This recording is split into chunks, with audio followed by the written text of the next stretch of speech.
সম্মানিত মন্ত্রী প্রদত্ত তথ্য অনুসারে বাংলাদেশে সরকারি চাকরিজীবী কর্মকর্তা এবং কর্মচারীর সংখ্যা হচ্ছে 14,50,891টি।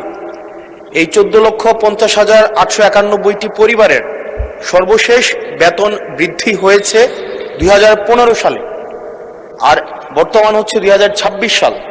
গত 11 বছরে কোনো বেতন বৃদ্ধি হয়নি, অথচ এই 11 বছরে মুদ্রাস্ফীতি 55 থেকে 65% পর্যন্ত বৃদ্ধি হয়েছে।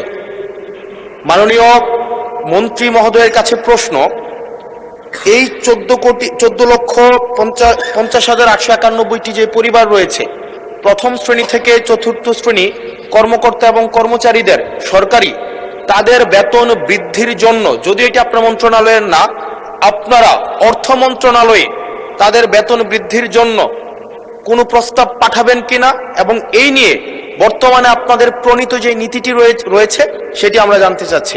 ধন্যবাদ। মাননীয় মন্ত্রী। মাননীয় স্পিকার, ইতিমধ্যেই পে কমিশন গঠিত হয়েছে আমরা জানি। তো বিষয়টি অর্থ মন্ত্রণালয়ের আওতাধীন, আর এই বিষয়ে যদি পৃথক নোটিশ দেওয়া হয় তাহলে এ বিষয়ে বিস্তারিত মহান জাতীয় সংসদে মাননীয় সদস্যের উত্তরের জন্য উপস্থাপন করা হবে। মাননীয় স্পিকার, ধন্যবাদ। ধন্যবাদ মাননীয় মন্ত্রী।